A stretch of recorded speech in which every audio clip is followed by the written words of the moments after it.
அன்பான தேவ பிள்ளைகளே, மீண்டும் இந்த நாளிலும் இந்த காலைக்கது நிகழ்ச்சி வாயிலாக உங்களோடு கூட இயேசுவின் நாமத்தில் இணைவதில் மிகுந்த மகிழ்ச்சி அடைகின்றேன். இந்த நாளில் நமக்கு வருகிற வாக்குத்தத்தம் எங்கிருந்து அப்படின்னா, சங்கீதம் 91வது அதிகாரம் 15வது வசனம். நிறைய பேருக்கு மனப்பாடமான தெரிந்த ஒரு வசனம். அவன் என்னை நோக்கி கூப்பிடுவான், நான் அவனுக்கு மறு உத்தரவு அருள செய்து நான் அவனோடு கூட இருந்து அவனை தப்புவித்து அவனை கனப்படுத்துவேன் அப்படின்னு சொல்லி ரொம்ப ஆறுதலான ஒரு வாக்குத்தத்தம். அதே சமயத்தில் என்னது, ஆண்டவர் நம்ம என்ன செய்வாரா, நம்ம கூப்பிடும் போது என்ன உடனே நமக்கு பதில் அளிக்க. அப்போ அந்த வசனத்தை அல்லது அந்த வாக்குத்தத்தை நம்ம ரொம்ப கெட்டியாக பிடிச்சிக்கோம்ல. அது நிறைய நேரம் நம்ம அதை நம்முடைய இக்கட்டான சூழ்நிலையில் அல்லது நமக்கு தேவைப்படுறதெல்லாம் அந்த வாக்குத்தத்தை நம்ம ஆண்டத்தில் சொல்லி ஜெபம் பண்ணுவோம். அதே போல் என்ன பார்த்தீங்கன்னு சொன்னால், தென் அமெரிக்காவில் ஒரு தென் பகுதியில் என்ன அப்படின்னு சொன்னால், ஒரு வகையான ஒரு பட்டாம்பூச்சி இருந்துச்சான். அந்த பட்டாம்பூச்சியுடைய அந்த இனம் அங்கே இருக்குது. அதனுடைய ரெக்கையினுடைய அளவு எப்படின்னு சொன்னால், அகலம் 8 அங்குலமாக இருக்குமா. அப்போனா அது கொஞ்சம் பெருசாக இருக்கிற ஒரு பட்டாம்பூச்சி, வண்ணத்து பூச்சி இருப்பாங்கல்ல, பட்டர்ஃப்ளை. அது என்ன செய்யும் அப்படின்னு சொன்னால், அது பறவைகள் ஒரு பட்டாம்பூச்சியை பிடித்து சாப்பிட்டாவே என்னது அவங்களுக்கு பெரிய மீல் சாப்பிட்ட மாதிரி. எப்படி நம்ம சொல்லலாம், இன்னைக்கு ரொம்ப திருப்தியாக சாப்பிட்டேன் அப்படின்னு சொல்லுவோம்ல, அந்த மாதிரியான ஒரு ஃபீல் இருக்குமா பறவைகளுக்கு.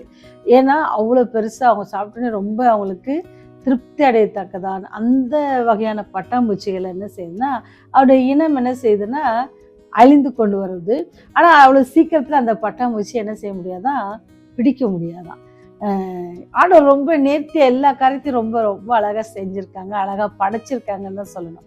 அந்த இறக்கையில் பார்த்தீங்கன்னு சொன்னால், ஒரு கண் போன்ற அளவுக்கு ஆந்தை கண் பார்த்துருக்கீங்கல்ல, சொல்லுவாங்கள்ல, நல்லா உருண்டையாக இருந்த ஆந்தை கண், அந்த கண் தோற்றத்தில் அந்த ரெக்கையில் இருக்குமா.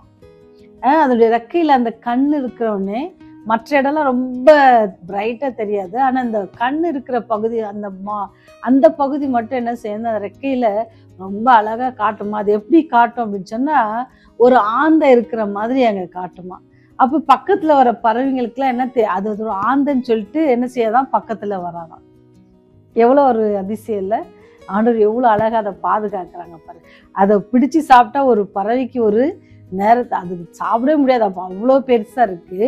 ஆனால் அது எல்லாரும் என்ன செய்யும், பறவைகளை எப்படியாச்சும் ஒன்றை கேட்ச் பண்ணிடணும், ஏன்னா சுற்றி நிறைய தேட வேண்டாம், ஒரே இடத்துல என்ன செஞ்சிடணும், நம்முடைய ஆகாரம் முடிஞ்சிடும் அப்படின்னு நினச்சி அது பிரயாசப்பட்டு காரியங்களை செய்தாலும், ஆண்டவர் அந்த பட்டாம்பூச்சிக்கு ஒரு நேர்த்தியான ஒரு காரியத்தை படைச்சிருக்காருங்க. அவருடைய இறக்கை 8 அங்குலம் இருக்குது. அதில் கண்ணு மாதிரி ஒரு சைஸை வச்சுருக்காங்க, ஒரு கலர்ஃபுல் கண்ணு. அது நிஜ கண்ணு கிடையாது, அதனுடைய கலர் தான். அது எப்படி தெரியும் அப்படின்னு சொன்னால், ஆந்தை கண்ணு போல் தெரியுமா. பாருங்க, அதனுடைய இறக்கை நிமித்தமாக எதனா செய்யுது, காப்பாற்றப்படுது. இங்கே பார்த்தா அவர் சிறுகளாலே நம்மை மூடுவார். ரொம்ப பாதுகாப்பு. அந்த பறவைக்கு அந்த கண் என்னது, அந்த பட்டாம்பூச்சிக்கு அந்த கண் அந்த டிசைன் அது என்னது, ஒரு பாதுகாப்பாக இருந்துச்சு. அதே போல தான் ஆண்டவர் உங்களுக்கு எனக்கும் ஒரு பாதுகாப்பாக இருக்கிறாரு. அதனால் நம்ம பயப்பட தேவையில்லை. அது எப்படி அந்த பட்டாம்பூச்சிக்கு அந்த கண் போன்ற அந்த காரியம் பாதுகாப்பாக இருக்குதோ, அதே போல் உங்களுக்கு எனக்கும் எப்படி பறவைகள் அந்த பட்டாம்பூச்சியை பிடிக்கணும் அப்படின்ற ஆர்வமாக இருக்குதோ, அதே போல் நம்மை சுற்றி அநேக காரியங்கள் இருக்குது. நம்மை வீழ்த்துவதற்காக காத்து கொண்டிருக்கிறது, நம்மை கொன்று போடுவதற்காக காத்து கொண்டிருக்கிறது.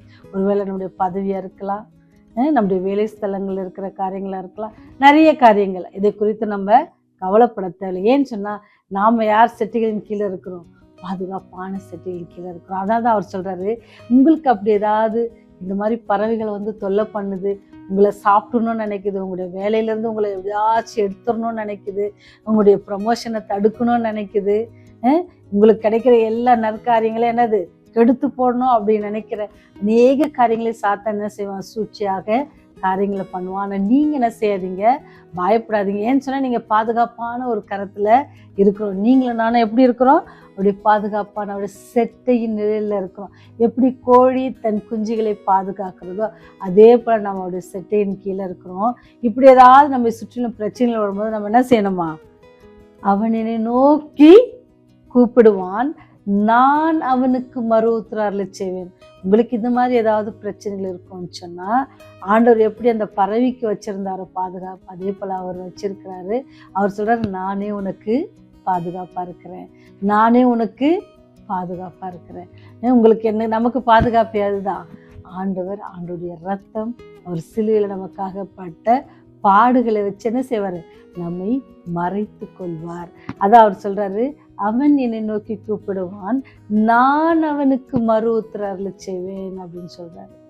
அது மாத்திரம் சொல்லல, ஆபத்தில் நானே அவனோடு இருப்பேன். உங்களுக்கு கஷ்டம் வந்துச்சுன்னா நீங்க நினைக்காதீங்க நான் தனியா இருக்கிறேன், எனக்கு சப்போர்ட் பண்ண யாருமே இல்லை, என்னுடைய பிரச்சனையில கேட்கறதுக்கு யாரும் இல்லை, நான் என் பிரச்சனையை சொல்றதுக்கு கூட என்ன செய்ய மாட்றாங்க, செவி கொடுக்க மாட்றாங்க. என் பிரச்சனையை, என்னுடைய கஷ்டத்தை நான் சொல்லணும்னு நினைச்சா கூட அதை கேட்க மாட்றாங்க. என்னுடைய உயர் அதிகாரிகளா இருக்கலாம், அல்லது என்னுடைய நண்பர்களா இருக்கலாம், நம்முடைய குடும்பத்துல இருக்கிற உறவினர்களாக இருக்கலாம், உடன்பிறப்புகளாக இருக்கலாம், யாரா இருந்தாலும் கவலைப்படாதீங்க. நீங்க கூப்பிட வேண்டிய இடம் எது? அவன் என்னை நோக்கி கூப்பிடுவான், நான் அவனுக்கு மறு உத்தரவு அருளி செய்வேன். ஆபத்தில் நானே அவனோடு இருந்து, நான் யாரையும் அனுப்ப போறது இல்லை. ஏன்னு சொன்னா என் பிள்ளை கஷ்டப்படும் பொழுது நானா செய்வேன், நானே போவேன். எவ்வளவு அன்பான ஆண்டவர் பாருங்க. நம்ம அவருக்கு ரொம்ப தகுதியானவர்கள் அல்ல, நம்ம பாவம் செய்து என்ன செய்ய தெய்வ மகிமை அற்றவர்களாக இருக்கிறோம். ஆனா அவர் சொல்றாரு, நானே போவேன், யாரையும் அனுப்ப மாட்டேன். என் பிள்ளை ஆபத்துல இருந்துச்சுன்னா என்ன செய்வேன், நானே போய் அவனை தப்புவிப்பேன். உங்களை என்ன தப்புவிக்க அவர் வருவார், அவரை நோக்கி கூப்பிடுங்க. இன்னைக்கு நம்ம கொடுக்குற வாக்குத்தத்தம் தான். எப்படி அந்த பூச்சிக்கு பாதுகாப்பு வச்ச கடவுள் உங்களுக்கு எனக்கு என்ன செய்யறாரு, நானே வருவேன் அப்படின்னு சொல்றாரு. நானே வருவேன்னு சொல்ற அந்த ஆண்டவரை நோக்கி நம்ம கூப்பிடுவோமா? நம்முடைய பிரச்சனை எல்லாத்தையும் நீக்கி போட அவர் வல்லவராக இருக்கிறார். எதை குறித்தும் கலங்காது, எதை குறித்து நீ திகையாது. அது மாத்திரம் இல்ல, அவனை நான் காப்பாற்றி மட்டும் விட மாட்டேன், அவனை நான் கனப்படுத்துவேன்னு சொல்றாரு. எங்க தோற்கடித்தாங்களோ, எங்க உங்களை அவமானப்படுத்தினாங்களோ, எங்க உங்களை நிராகரித்தாங்களோ, எங்க உங்களை கண்டு கொள்ளலையோ அவங்க மத்தியில் அவர் உங்களை கனப்படுத்துவார். தைரியமா இருங்க, அவரே வருவார். அவரே உங்களை என்ன செய்வாரு, விடுவிக்க காத்திருக்கிறார். அவரை நோக்கி கூப்பிடுங்க. கூப்பிடுவோமா? ஜெபம் செய்வோம்.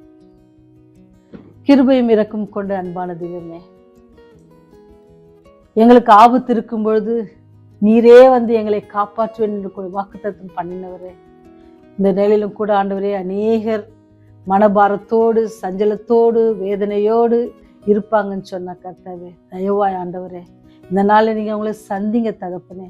மனபாரத்தோடு இருக்க அந்த பிள்ளைகளை சந்தித்து, நானே வந்திருக்கிறேன், நானே உங்களை விடுவிப்பேன், உங்களை அவங்க கனப்படுத்துவேன் என்று சொல்லி அவங்களுடைய எல்லா காரியங்களும் நிவர்த்தி செய்து சமாதானத்தையும் சந்தோஷத்தை கட்டளையிடுங்க சுவாமி. ஒவ்வொரு நாளும் ஆண்டவரை நோக்கி கூப்பிடுகிற எல்லாருக்காகவும் ஆண்டவரே நீ மனம் இறங்குகிற கர்த்தரா இருக்கிறீர். அது ஒரு ஆகாயத்து பறவையா இருந்தாலும் சரி, ஆண்டவரே ஆராதிக்கிற பிள்ளைகளா இருந்தாலும் சரி, எல்லோரையும் நீர் நோக்கி பார்க்கிறவர் ஆண்டவரே. அன்றன்று ஆகாரத்தை கொடுத்து ஆண்டவருடைய தேவைகளை சந்தித்து வருகிற அதற்காக நன்றி செலுத்துகிறோம்.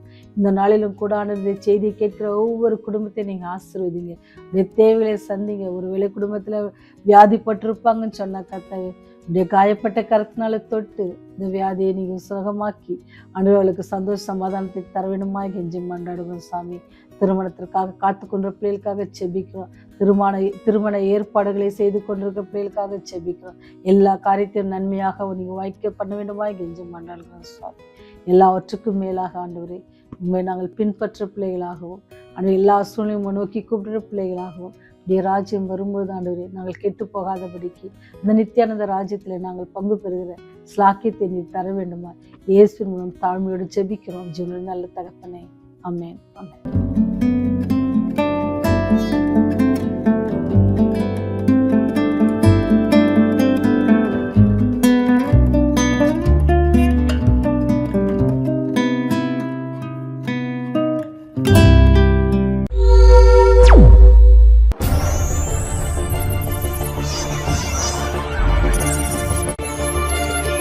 நீங்கள் பார்த்துக் கொண்டிருப்பது உங்கள் ரிவைவர் டிவி.